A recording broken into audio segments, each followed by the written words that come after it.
Hey everybody, Evan Savage here. I'm the pastor of Grassroots Church. Thank you for joining us by watching our messages from this past week or maybe weeks before. We are glad that you're taking time out of your week to learn, to engage with our church from an online point of view. We would love for you to join us on Sunday mornings for tangible community worship and of course some messages as well. And if that interests you, we would love for you to join us at 10 a.m. on Sunday mornings. Thank you again, and I hope that this message is edifying to your spirit.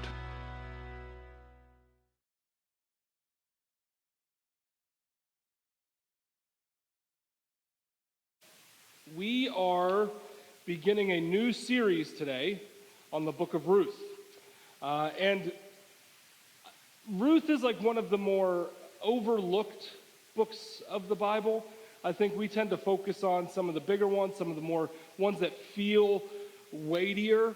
But this little book of Ruth is quite literally, you could look at it as like the linchpin to the redemptive covenantal plan that God has throughout all of history. Ruth is, the more and more I've studied Ruth over the past month or so, the more and more I've been intrigued by the book.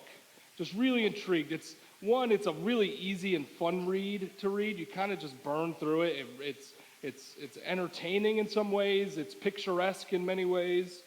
But it's a unique book, especially in Scripture, because where it is placed in our Scriptures, this peaceful little story, it's sandwiched between like the most violent book of the Bible, which is Judges, and then Samuel, which is also pretty stinking violent, right? And so you have this peaceful little kind of reprieve within our Old Testament story.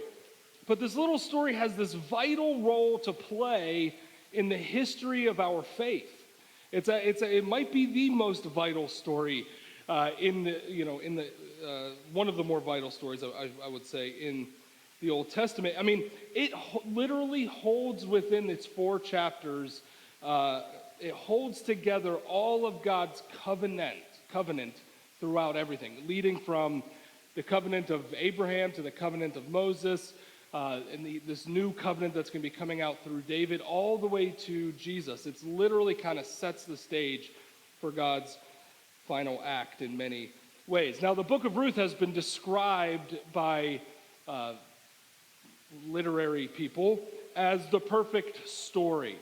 It's basic. I've read a few different non-religious authors say the book of Ruth is kind of the foundation of all story writing. I mean, there's a beginning, a setup, then there's some conflict, and then there's some resolution that happens. And we're talking about a book that's 26, 27, 2,800 years old, and it's been known as the perfect story. Has anybody ever seen like a perfect movie or heard of perfect movies? One of my favorite movies is Back to the Future, and Back to the Future, by movie critics, whether they think it's the greatest movie of all time or not, it's like top 10 probably. They call it a perfect movie. And so recently my boys and I have been watching through Back to the Future. I started it with Micah, and then Ben wanted to watch it. So I was like, sure, I'll restart it again. I'll watch it with you as well. And I looked at it a little bit more critically, because I've always heard it's a perfect movie, it's a perfect movie, it's a perfect movie. And what they're really talking about is like plot holes and there's nothing. And I really started focusing really on the movie. And it really is, they kind of cover all the bases. Like the Twin Pines Mall that goes to the Twin Pines farm, and there's 2 pine trees out front of the farm. Like they're thinking of everything in that movie. But Ruth is very much like that. It's a perfect story. The truth is, we don't know when it was written, and we don't know who it was written by. The authors, it wasn't written by Ruth, even though it's called Ruth. We don't know who it was written or when it was written. We do know that it was written well after the events that are described. It was written, obviously, if you've ever read Ruth, it ends by talking about King David. And so Ruth was King David's great-grandmother, and so you'd have to think it was no more than, probably, or at the very least, 100 some odd years after the event. So we do know, at the very least, it would have been written maybe during the time of David, or maybe even during the time of Solomon. For a long time, for a very, very long time in modern theology and biblical studies, people thought that the book of Ruth was written between 100 and 300 AD. And that had to do with some linguistic stuff. That had to do with, there were some Aramaic or Aramaisms that are in there. And obviously at the time of Ruth, the Aramaic wasn't a prominent vernacular, especially amongst Jewish people. But that could, more scholars as they kind of learn and they study and they engage, have realized that, oh no, these are just like translated from an earlier document. So some of those Aramaic Hebrew words are translated from an even earlier document. The other kind of fascinating thing, the earliest list of Old Testament books, the Old Testament in Jewish literature is known as, or Jewish thought rather, is known as the Tanakh, the Torah, the Nevi'im, and the Ketuvim. And the earliest list actually places the story of Ruth right after Judges, but before Numbers and Deuteronomy, which is kind of a fascinating, place it within more story instead of after the law. But we've placed it after the Torah for, obviously we want to keep those 5 books together, and then we've placed it in its rightful place, which is right after Judges. It is safe to say that we know that the book of Ruth was written well before the exile. So if you know the Jewish exile, the Jewish people, the Babylonians took over the Jewish Jerusalem, took all the elite people out and into Babylon. And when they came back, we get all of this in very negative writing in the Jewish literature. Everything from Ezra and Nehemiah to Chronicles in many ways has some negativity to it. All of the prophets, Malachi, the whole book is like, you guys are being idiots. Stop being idiots. Ruth is the opposite of that. So it doesn't make sense that this hopeful, covenantal-centered book, it would be written after the exile. So we know at the very least it was written beforehand. Another fun fact about Ruth. Ruth is most likely the very first example of what is known as dialectic literature that we have throughout history. If you don't know what that is, think Mark Twain and Tom Sawyer, where each character is using like different dialect and different tones of voice and different accents. In the original Hebrew, Boaz is using he's using country vernacular. It's like a southern guy, whereas Ruth, who's not a Hebrew, is using more proper, kind of somebody who's learning the language, like more proper Hebrew thing. So it's a dialectic book. Now, we don't get that luxury because it's English, and that's just the way it works, I guess. But it's actually kind of fascinating. So the book of Ruth has some historical value, some deep historical value. It also has some very, very important things to say about our faith. A couple of things. I know the title of the book is Ruth, but Ruth actually has 3 main characters. Ruth is not the main character. They have Naomi, who's Ruth's mother-in-law. They have Ruth, and then Boaz, who's the kind of the savior of the family. And what this book is going to show us, it's not simply just a nice story, but really what's going to show us is how God is going to move beyond our thoughts, beyond our expectations, even beyond our face value parameters that we place on our faith. The whole story of Ruth is God is using outsiders to bring about a great kingdom of Israel. Ultimately, I think this book is a book about redemption. What does it mean to be redeemed? What does it mean to be redeemed into the family of God? We'll get to there in the next month or so. It's also a book about faithfulness and faithlessness. You have Ruth, who is deeply faithful to Naomi. You have Boaz, who's deeply faithful to what he is called to do. Then you have faithless people like Orpah and there's another character who's not named in the book. We'll get there. Another character who's not named in the book who's also acting faithlessly. So it's a book about faithfulness and faithlessness. And ultimately, it is a book about God's plan in history.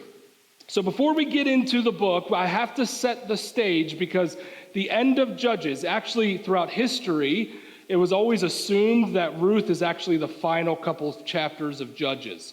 I don't know if that is true or not, but for a long time it was believed that it came out of the book of Judges at some point. It doesn't quite make sense because Judges at the end of Judges is dark, like very dark, and Ruth is very not dark. But to set the stage, we have to look at the end of Judges, because the beginning of Ruth is going to give us a kind of a hint with as long as we have it within the setting of Judges. If you know the first verse in the book of Ruth, it says, during the time of the judges. So the very last verse in Judges chapter 21, verse 25, says this: in those days there was no king in Israel. Everyone did whatever seemed right to him. If you've ever read the book of Judges, I know a few smaller groups in our church have recently read through the book of Judges. One, it's kind of fun. It's violent. It's not for kids, but it's kind of a fun book to read. But if you know the story of Judges, each judge, the Israelite people were ruled by these people called judges. Now, they're not wig-wearing, robe-wearing judges. They were kind of warrior, like tribal warrior leaders. And these judges progressively got worse and worse and worse and worse throughout the book. And at the end of the book of Judges, it kind of leads them to saying, hey, we need a king. Like, we don't have a king. Like, our whole people is kind of falling apart. In this very last verse, in those days, there was no king, and everyone seemed to do what was right to him. What that verse is a verse describing what is known as apostasy. Now, there's two kind of scary words in theology. One is apostasy, one is heresy.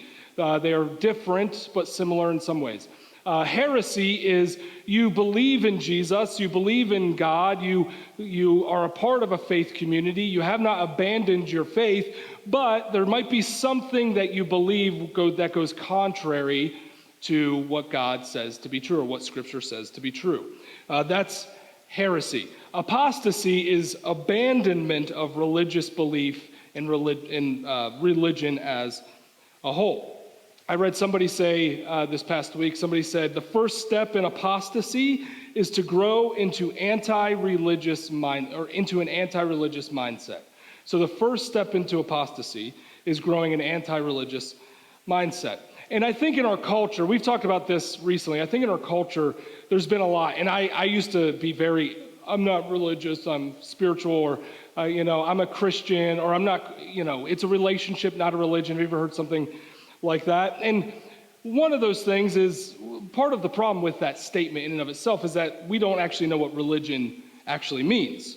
The word religion comes from a Latin term which means to bind together, to bring together and to bind together. One of the things when we start rejecting religion, I think we reject religion out of virtuous ideas. Maybe it was a toxic religious experience, abusive leadership. Maybe they were saying a whole bunch of crazy stuff or things that were insane. Maybe they were being heretical in many ways, and that caused us to reject it. But one of the things about our faith is we have to remember Jesus, even unto death, was still Jewish.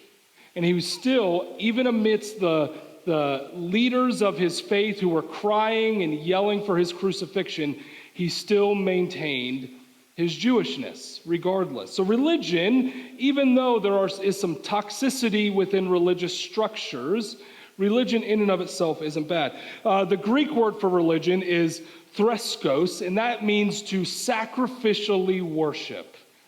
That's such a better term than the stupid Latin one. To sacrificially worship. In traditional Christian circles, we have replaced that term with the term liturgy. And if you've been around Grassroots a while, liturgy literally means public service. We've taken liturgy to mean order of worship or order of service. It literally means the church, that means not just me, everybody in this room is to publicly serve the world around us. And that's kind of how we look at religion from a historical standpoint. One of the biggest things I think we have a problem with, one of the things we have a problem with, let me rephrase, around that anti-religious rhetoric is that we assume that the bad, which there is bad, we assume that the bad is the whole, right? We assume the bad is the whole. There is a lot of bad in Western American Christianity. I'm not making, this is not news to anybody in this room. I get that. I've experienced the bad of Christianity in the West, both in denominational and non-denominational settings. The denomination of my youth ended up being very, very terrible for my family. And then I worked in a church that was kind of crazy. Sorry if you're from that church you're watching. I worked in a church that was non-denominational and very abusive and very angry. And all of those things, it could have driven me away from my faith. It could have driven me away from my belief in my faith and my adherence to the way of Jesus. But I always had to tell myself that there are bad apples on every tree. Every tree has apples that are either going to get eaten by worms or rotted out or going to fall, and the seeds are not going to get spread. And I think largely the bad apples had ruined, by the time of Ruth, the bad apples had ruined the Jewish faith for the people in the time of Ruth. It was lawless and it was an unholy time. People did as they pleased and they didn't care about the implications to neighbor or family. And so we get to this book of Ruth. And so if you have your Bible, please open it to Ruth chapter 1. We're going to just do the first five verses today. Ruth chapter 1. Beginning in verse 1. It says this: During the time of the judges, there was a famine in the land. A man left Bethlehem in Judah and his wife and 2 sons to stay in the territory of Moab for a while. We will talk about Moab. The setting of Moab is very, very important, which we will talk about in a few weeks' time. The man's name was Elimelech, and his wife's name was Naomi.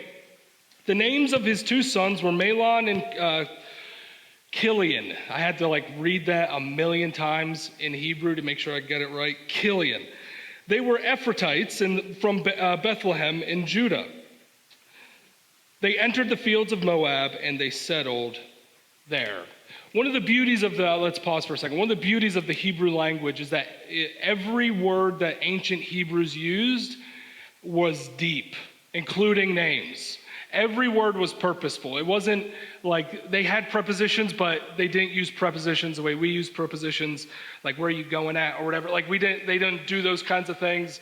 Every word paints a picture and goes deeper and deeper and deeper, especially names. So I want to look at a few names. The first name that we need to look at is, they kind of do a bait and switch. We know Elimelech dies, but they kind of paint him to be like the main character of the book.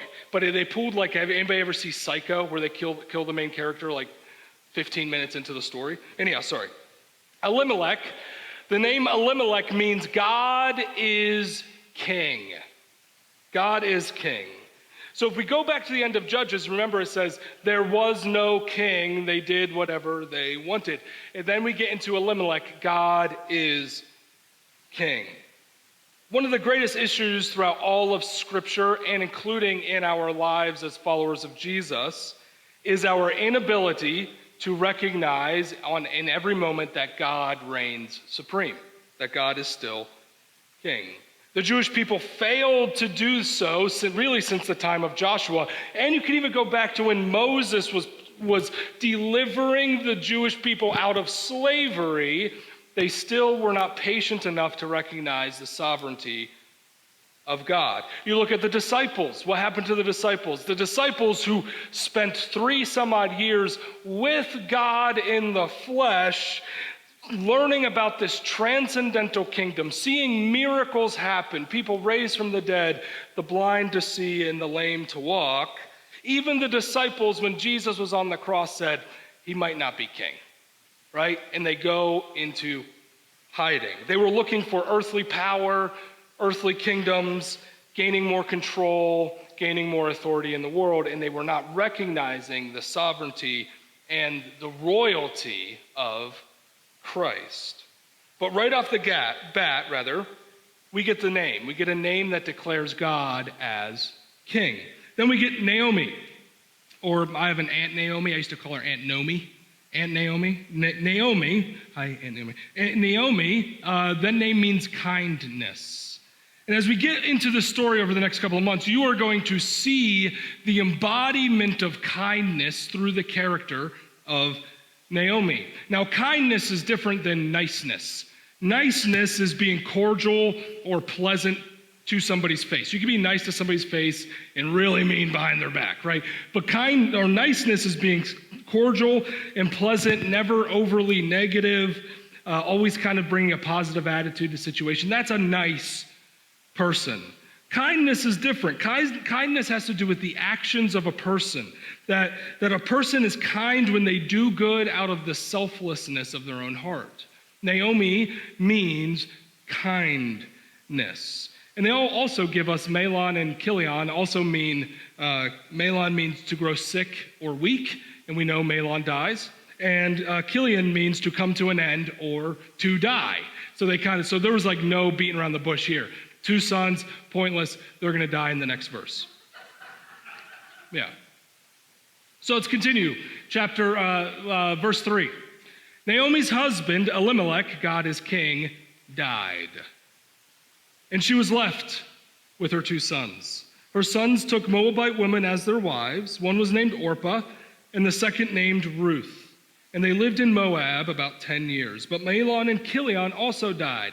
Sick and dead died. There's some theology there, right? And Naomi was left without her 2 children and without her husband. So we get this. I want us to focus really quickly here. Not only has Naomi's husband died, but there's some symbolism that God as king also died in the mindset of the Jewish people. Remember that in this midst of the story of the judges, that declaration that there is no king, that there's this notion to live as we please because we don't believe anybody rules. And not only for Naomi did her husband die, not only theologically did our understanding of God as king die, but also Naomi's sons died. And the inheritance that was rightfully theirs seemingly is going away. In other words, in one generation, when we forget, you can look at this like this. In one generation, if we forget that God reigns, the next generation, that godly inheritance may not come to them. And if you want to, Orpah's name means top. I don't know if she was the oldest, but she's pointless too because she goes away. Ruth, however, has a wonderful name. Ruth's name means this: to get involved and to be a neighbor. To get involved, to move into the situation, quite literally. In the story of Ruth, the first lesson that I have this morning from the book of Ruth is one, throughout all that turmoil that we see, or the turmoil we experience, inner turmoil, external turmoil, the allegiances we have, the activities that we participate in, the social struggles we get involved in, the politics that make us ticked off all the time, and all of those things that we wrestle with, and we're in all this turmoil, in this anxiety in the world around us, that we must in our hearts rekindle the flame in the reality and the knowledge that God is king. That we should not allow God is king to die from us. That when we are in this darkest moments of our life, quite literally, in the darkest moments of our life, that truly is the beginning of the story.